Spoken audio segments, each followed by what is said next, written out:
got a walk-in cooler not simping.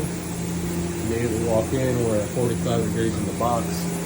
Showing a high superheat alarm on the KE2 ESP.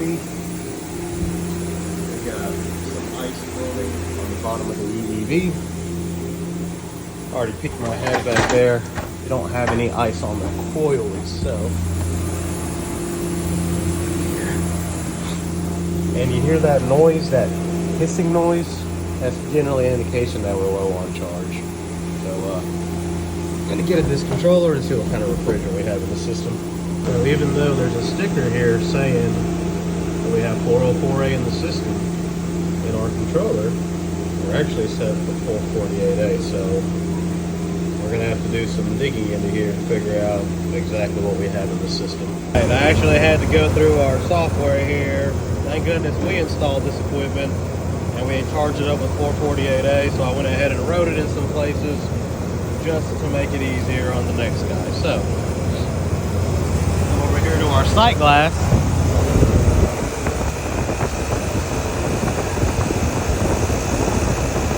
A little hard to tell, but it's flashing like crazy.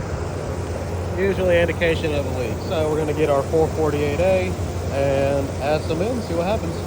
Guys, we're all gauged up. Running 448A, 34 PSI low side, 167 on the high side. We don't really care about these numbers though. We always want to look at our saturation. So, our coil's at 11 degrees and we're condensing at 75 degrees. So we're not really doing much. So, got the scales hooked up, already got everything. All the air went out of the lines. Just gonna slowly start adding gas. Don't want to slow up that compressor. We're going to add about 8 ounces and see what that does to our pressures. We want to make sure we're not restricted and just low on charge. Being low on charge and having a restriction will show you similar symptoms. But once you start adding gas to a restriction, your pressures will usually remain the same.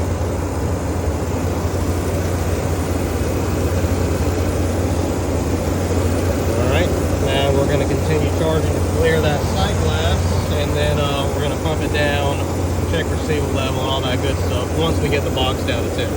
Us being low on gas, refrigerant gas does not just disappear. We're leaking it somewhere.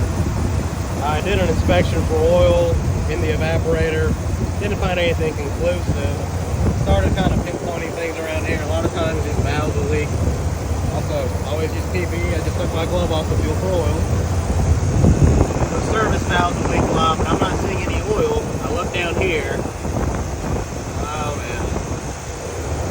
Look at this cap, it looks really shiny. Sure enough. The packing in here is probably leaking by. So, we're gonna keep topping it off and then we're gonna do a full leak inspection on the whole system. We know we got a leak here, but we don't stop at the first leak. We're gonna bust out the leak detector and make sure we're not leaking anywhere else. I don't know about you guys, but yeah. I'd say we was leaking right there. Always confirm though. But we got the good stuff right here, the big blue. Put some on there. Bottom side too, and focus. We're developing bubbles right there.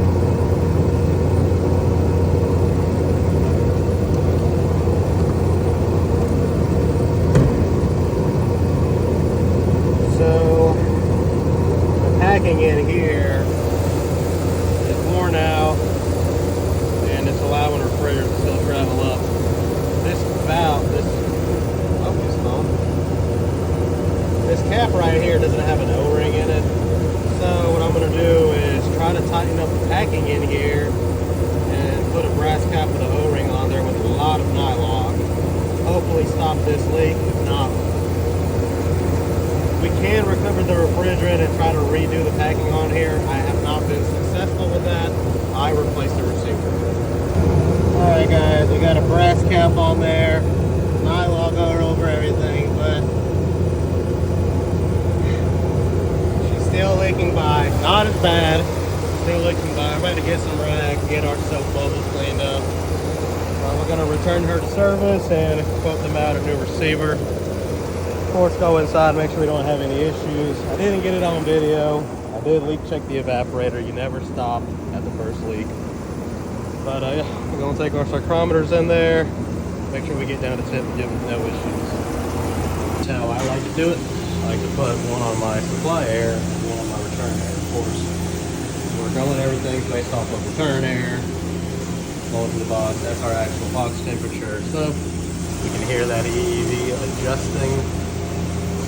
Because we had the condenser off, but we left the evaporator on to allow our refrigerant pressures to equalize out, so we could do a good leak search. So what I like about these KE2s is that, unlike an Intelligen, they also have a liquid line solenoid. So I like it. Pretty cool way to do it. Some oxidation going down there. So yeah, we're gonna watch temperature and pressures and load them out for a new receiver.